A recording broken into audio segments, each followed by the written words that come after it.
Tengan ustedes muy buenos días. Mi nombre es Antonio Álvaro Capcha Ramos y soy estudiante de la Facultad de Medicina Humana de la UNSAC. El tema que vamos a tratar hoy es contracción del músculo esquelético, siguiendo con las prácticas del Laboratorio de Fisiología Humana. Bien, para hablar sobre la contracción del músculo esquelético debemos de conocer ciertos aspectos generales, ¿no?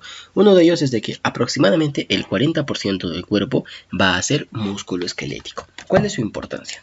Hablemos sobre la anatomía fisiológica del músculo esquelético. Empecemos con aspectos preliminares. El músculo esquelético va a tener como función principal generar fuerza o movimiento en respuesta a un estímulo. ¿Qué quiere decir? Gracias a esto es de que el músculo esquelético va a presentar movimientos de tipo voluntario, lo cual va a permitir la locomoción activa. Pero si hay una locomoción activa, lógicamente también va a existir una locomoción pasiva.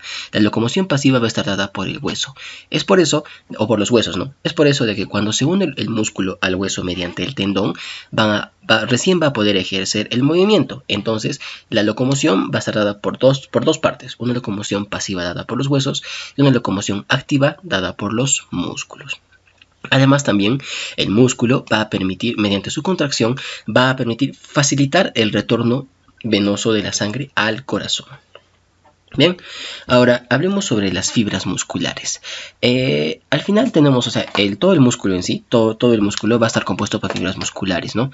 La porción más externa, hablemos de afuera hacia adentro, la porción más externa va a ser esto es lo que conocemos como músculo esquelético. Este músculo esquelético va a tener en su interior, ¿qué quiere decir? Que va a estar formado por unos fascículos musculares que van a ser estos. Pero un fascículo muscular, este fascículo muscular, va a estar conformado por unas estructuras más pequeñas que van a ser las fibras musculares. Las fibras musculares. ¿Y cuál es su importancia? Esta fibra muscular va a ser esa estructura tubular que tenemos acá adentro. Una fibra muscular, además, va a estar compuesta por miofibrillas. Entonces, ¿pero cuál es la importancia de eso? ¿Por qué es importante conocer esto?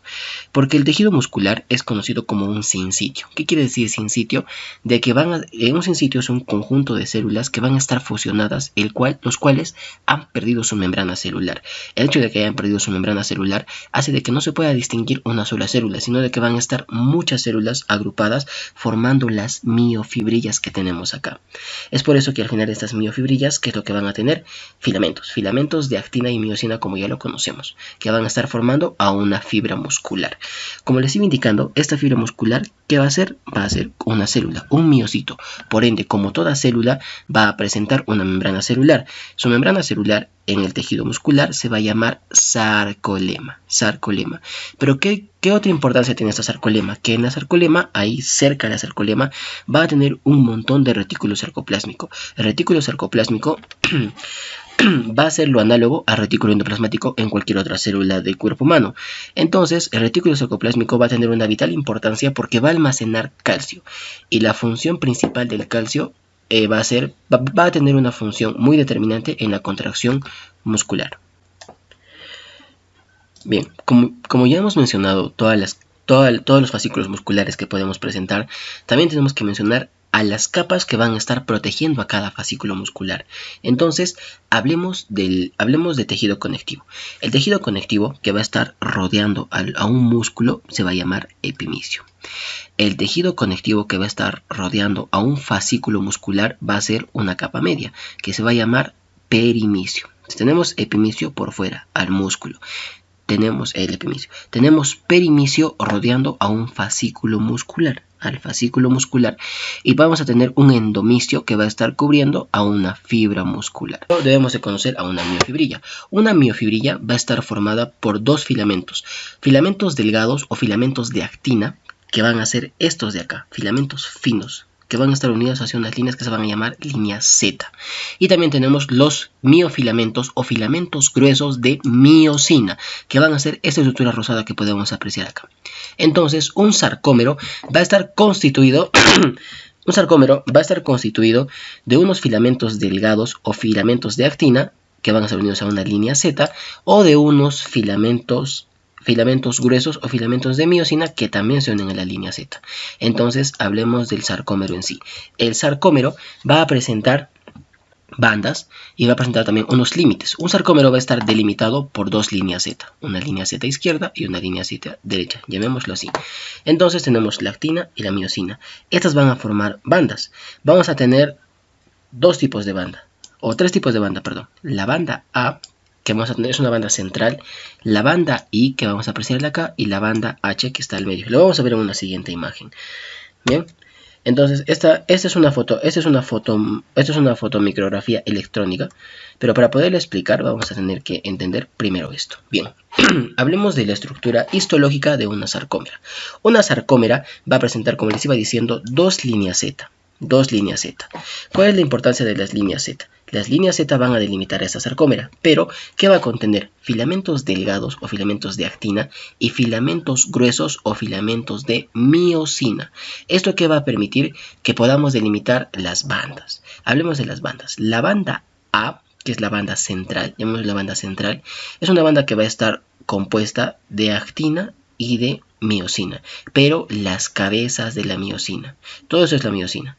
¿Ya? Pero esto va a ser las cabezas de la miosina. Entonces tenemos actina y miosina. Todo eso que forma la banda A en todo este extremo. Y en esta parte, en esta pequeña porción, vamos a tener la banda I.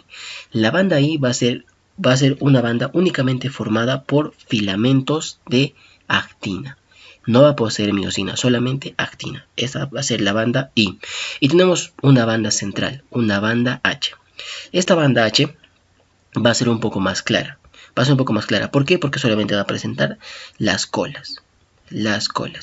Pero ¿cómo es que podemos diferenciar esto? En la fotomicrografía electrónica. Tenemos una banda A, que es toda esa estructura que está oscura. Es por ende que a la banda A también se le va a llamar banda A o banda oscura. Y la banda I que podemos apreciar acá va a ser banda I o banda clara. Pero ¿cómo entendemos esta imagen? La banda I va a ser todo esto. Pero esta es una línea Z. Una línea Z y una línea Z.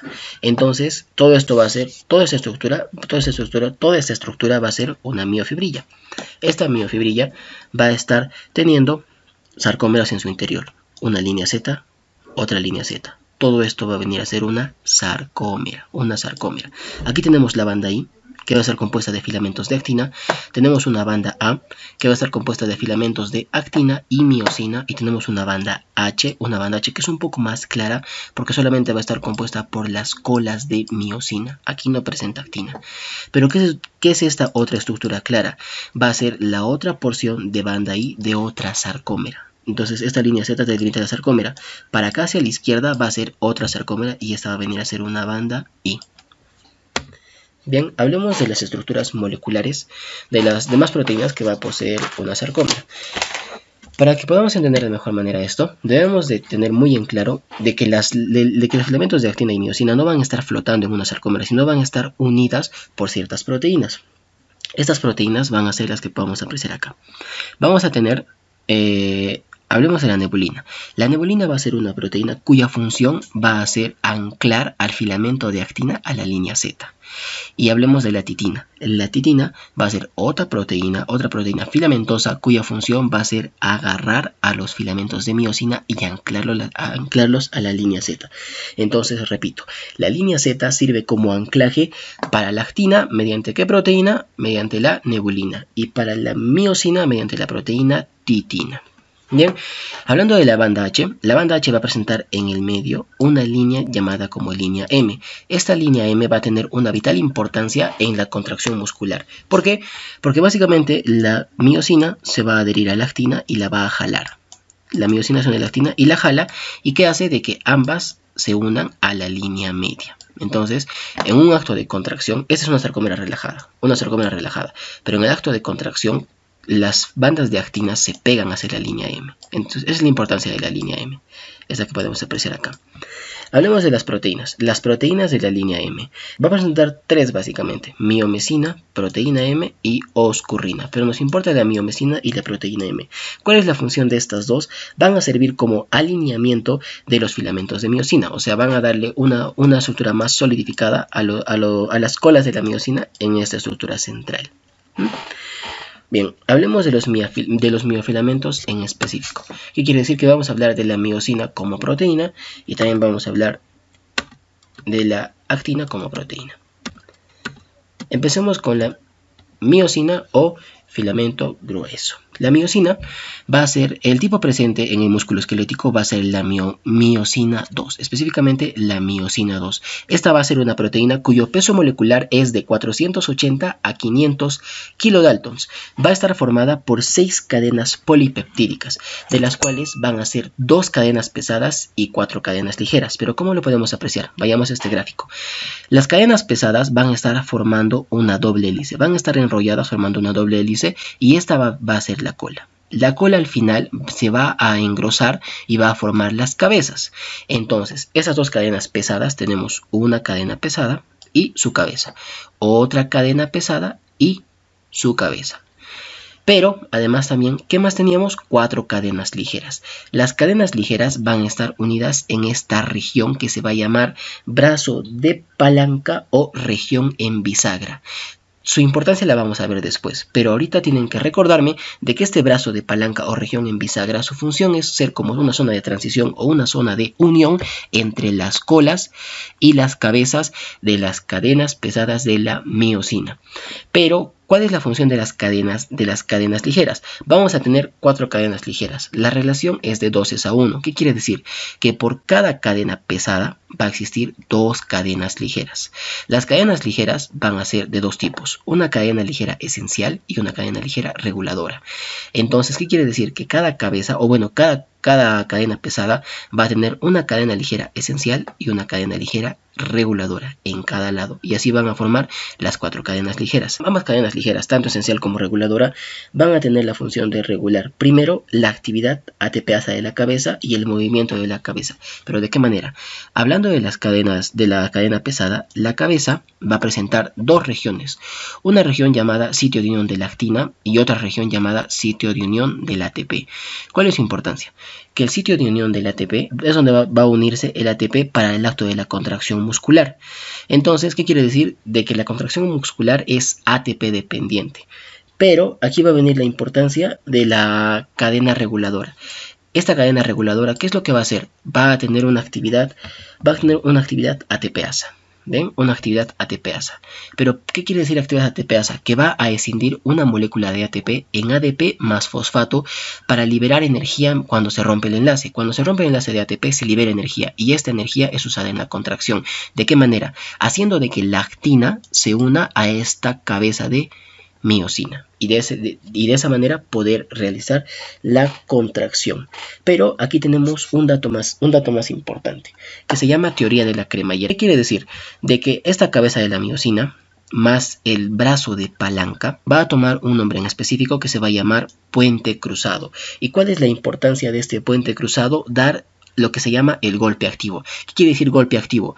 El proceso en el cual vas a tener una molécula de... Aquí tenemos la miosina, ¿ya? Vamos a tener la miosina. Todo esto va a ser la miosina. Y digamos que este va a ser el puente cruzado. Este es el puente cruzado, ¿bien? Y aquí vamos a tener el filamento de actina. ¿Qué es lo que hace este golpe activo? Agarra a la miosina, y lo une a la actina y la jala para la contracción.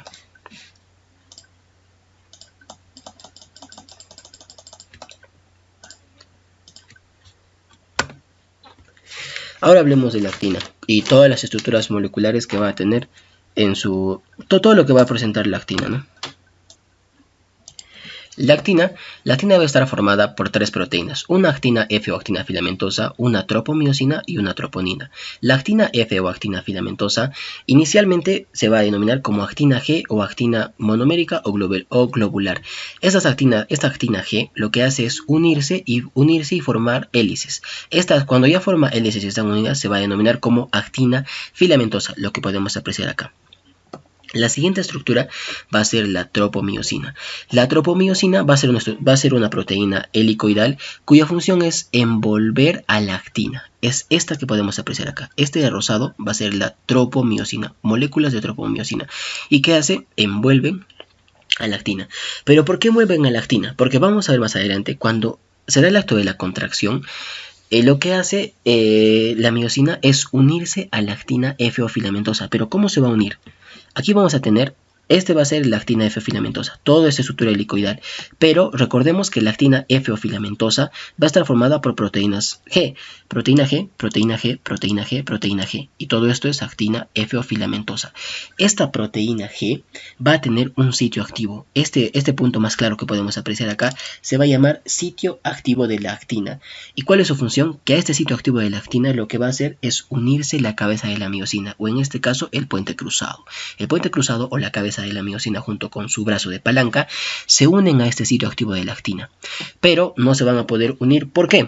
Porque recordemos que tenemos la tropomiosina. Entonces, en un músculo relajado, lo que pasa es que esta tropomiosina va a estar cubriendo a los sitios activos de la actina. O sea, va a haber... Lo que quiero decir es de que todo esto va a estar cubierto ¿de qué? De tropomiosina, lo cual va a impedir de que se pueda unir la miosina y pueda realizarse la contracción. Es por eso que aquí va a entrar en acción, va a tener que entrar en acción la troponina. La troponina es un complejo molecular que va a estar formado por 3 subunidades. Las subunidades van a ser troponina T, troponina C y troponina I, cada una con afinidad diferente. La troponina T va a tener afinidad por la tropomiosina. Se van a acordar T de T. Troponina T, afinidad por la tropomiosina. ¿Qué quiere decir? De que va a estar anclada a la tropomiosina. Y además vamos a tener la siguiente, que va a ser la troponina C. La troponina C va a tener afinidad por el calcio. Esta es importantísima. ¿Por qué? Porque la troponina C lo que hace es permitir el anclaje al calcio. Vamos a agrandar un poco acá, por favor.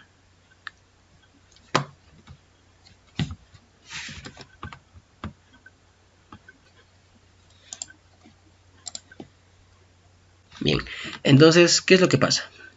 Que vamos a tener, cuando el músculo va a estar relajado, vamos a tener acá que va a estar cubierto de tropomiosina. Pero en el caso del músculo contraído, ¿qué es lo que pasa? El nivel de calcio intracelular incrementa. Lo que hace ese nivel de calcio intracelular incrementado es de que el calcio se va a unirse ¿a quién? A la troponina C. La troponina C, lo que va a hacer es acá tienes la troponina C. Esta troponina C se va a unirse a la tropomiosina y lo que va a hacer es un cambio estructural y mover a esta tropomiosina para que de esta manera se pueda realizar la contracción, o en este caso quede libre el sitio activo de la actina. Bien, sigamos.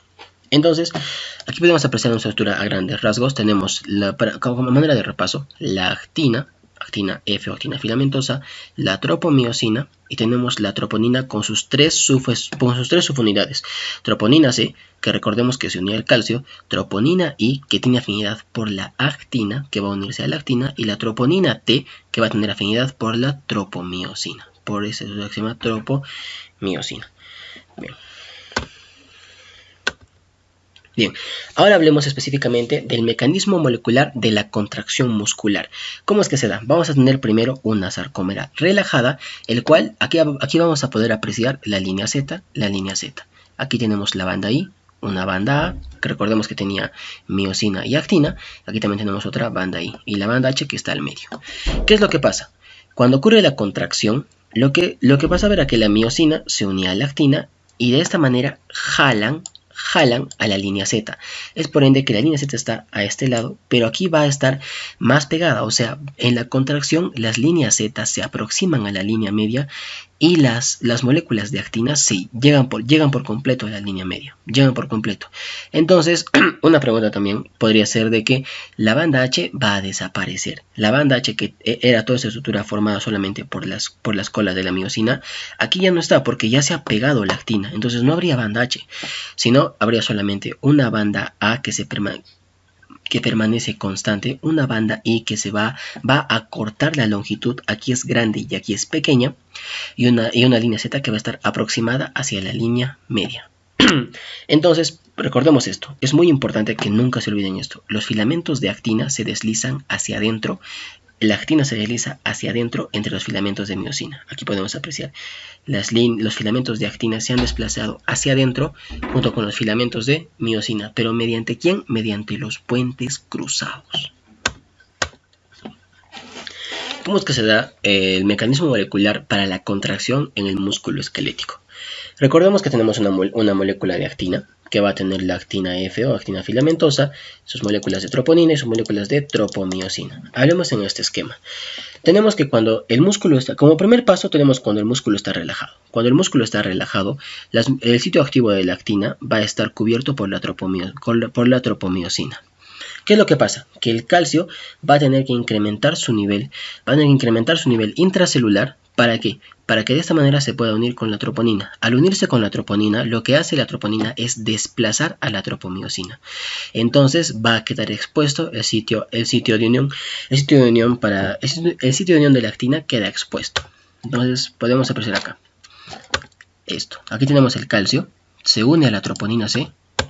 ¿Y qué es lo que pasa? Cuando el calcio se une a la troponina C, sale la tropomiosina. Saliendo la tropomiosina, vamos a tener los sitios de unión de la actina expuestos. ¿Para qué van a estar expuestos? Para que la cabeza de miosina o el puente cruzado se pueda unir a este sitio activo de la actina. ¿Qué pasa? Viene una molécula de ATP y se adhiere a la cabeza de miosina. Recordemos que tenía un sitio de unión para el ATP y además también un sitio de ATPasa. Entonces, ¿qué pasa? El ATP, mediante este sitio de unión de ATPasa, va a tener que escindir una molécula de ATP, o sea, la convierte en ADP más fosfato. Y van a usar la energía del rompimiento de ese enlace para que se pueda unir. Entonces, aquí tenemos que la cabeza de miosina va a estar creada como ATP. Esta se va a unirse ¿a quién? Al sitio activo de la actina, y de esta manera va a permitir la contracción muscular. O sea, se une la cabeza de miosina junto con el ADP, lógicamente, y va a jalar, va a contraer a la actina. La miosina, en este caso, este puente cruzado, que recordemos es la cabeza con la palanca. Esta cabeza con la palanca es el puente cruzado, se une al sitio activo de la actina y la jalan, la contraen. Pero hasta ahí, ¿cuántas moléculas de ATP hemos utilizado? Una sola molécula de ATP. Es por eso que también mencionamos que la contracción es ATP dependiente. Pero como ya se ha contraído, tiene que relajarse. No puede quedarse todo el tiempo contraído. Para que el músculo pueda relajarse, necesita otra molécula de ATP. ¿Qué es lo que pasa? Viene otra molécula de ATP y se une otra vez a la miosina y de nuevo usa el enlace, o otra vez se rompe. Y usa esa energía del rompimiento del enlace para que de nuevo la molécula de miosina regrese a su estado natural. ¿Me dejo entender? Regresa a su estado natural y de esta manera también la actina vuelve a ser como estaba antes. Entonces, este es el paso de esta es la estructura de la relajación y esta va a ser de la contracción. Cuando la cabeza de miosina está unida al sitio de unión, contracción. Y cuando se van a liberar, relajación. ¿Ya está? Entonces, como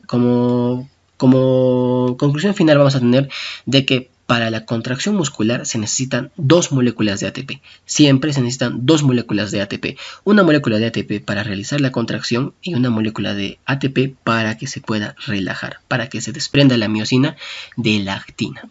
Entonces recordemos esto. En el estado relajado la actina F está rodeada de la tropomiosina. Pero en el estado de contracción, el calcio se encuentra unido a la troponina C, permitiendo el desplazamiento de la tropomiosina y así dándose la contracción muscular. Bien, aquí tenemos un esquema más sencillo de entender. Aquí tenemos la miosina, tenemos la cabeza, y aquí tenemos la cabeza junto con el ADP más fosfato. ¿Qué es lo que pasa, no? Que se está uniendo a la actina y está jalándola. Hace el acto de la contracción. Bien, ahora hablemos de hablemos de dos efectos. Entendamos esto, que la fuerza de contracción depende de la cantidad de puentes cruzados que se encuentren unidos a la actina. Bien, la fuerza de contracción siempre va a depender de cuántos puentes cruzados se van a unir a una molécula de actina o a un filamento de actina. Para eso hablemos de dos efectos, el efecto de Trepp o el efecto de Venn o fuerza de contracción. El efecto de Trepp nos va a indicar esto, de que a mayor movimiento, mayor será la fuerza de contracción, y de esto va a depender, eso depende del número de puentes cruzados unidos. O sea, mientras más puentes cruzados hayan, mayor va a ser la contracción, mayor va a ser la fuerza de contracción. El efecto de Feng o fuerza de contracción, aquí tenemos un ejemplo bastante explicativo, que es que mientras más trabajo se utilice, mientras más trabajo se realice, más ATP se va a gastar. O sea, ponte, hay personas que están queriendo bajar de peso, que están haciendo cardio, entonces hay formas de bajar, hay 3 tipos, el cardio, el HIIT y el ejercicio de fuerza.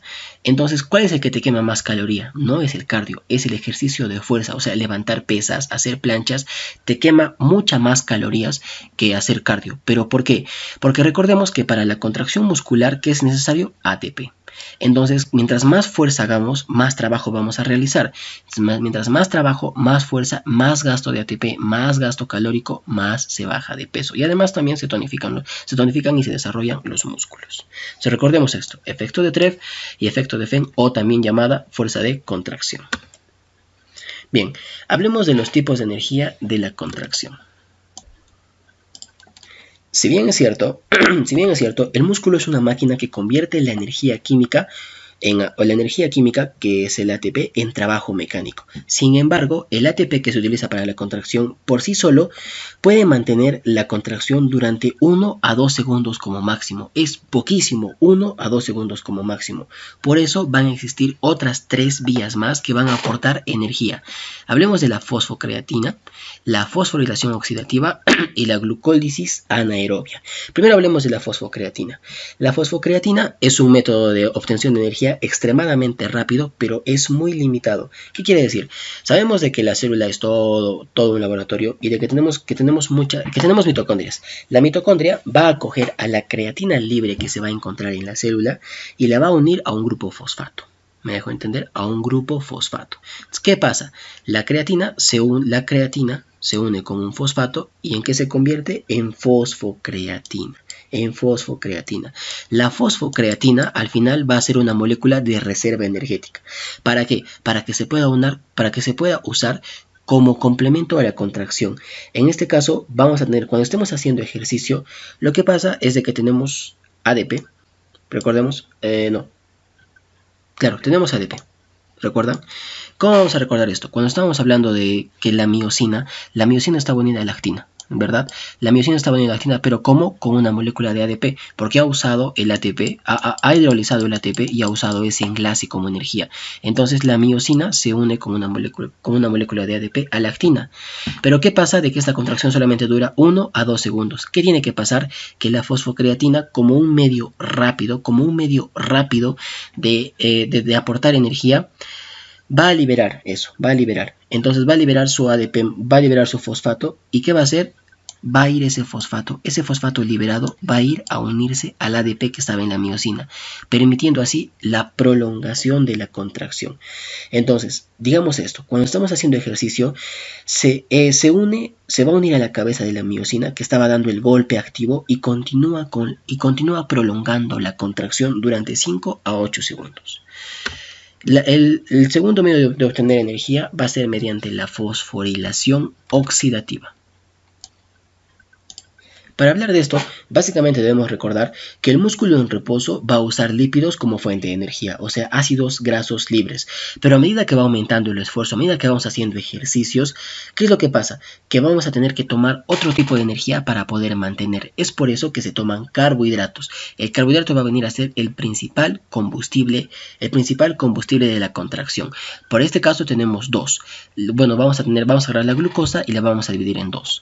Una glucólisis aeróbica, que va a terminar en una fosforilación oxidativa, y una glucólisis anaerobia. La glucólisis aerobia o fosforilación oxidativa te va a generar, mediante todo el proceso del ciclo de Krebs, te va a generar 36 moléculas de ATP.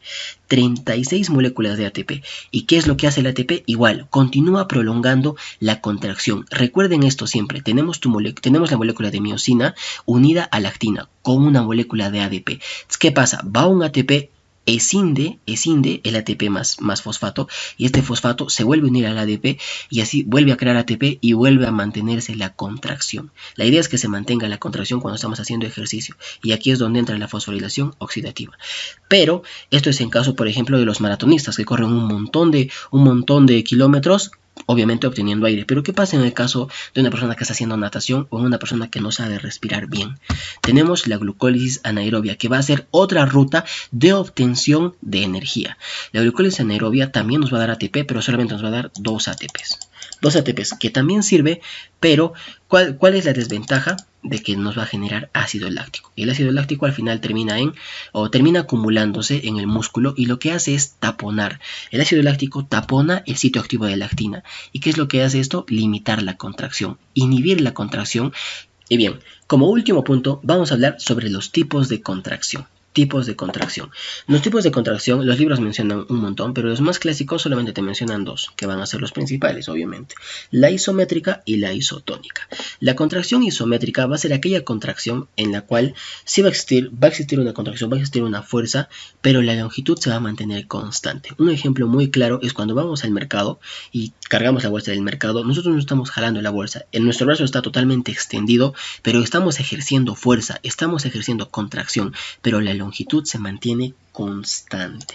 En este caso, a nivel molecular, la cabeza de la miosina está unida a la actina, pero no está dando el golpe activo. Recuerden que el golpe activo es jalar, es acortar el sarcómero, En este caso no estamos acortando porque la longitud sigue constante. Es por eso que solamente se dice que está unida, pero no está dándose el golpe activo. Bien, entonces aquí tenemos una tensión baja. Obviamente cuando está inactivo es tensión baja y cuando está activo es tensión alta, pero tenemos que recordar siempre que en una isométrica la longitud va a ser constante.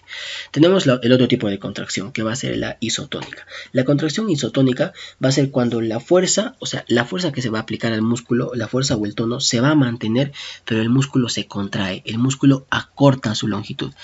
Este es un músculo relajado con una longitud bastante larga, y este es el músculo contraído. ¿Cuándo se da esto? Veamos ejemplos.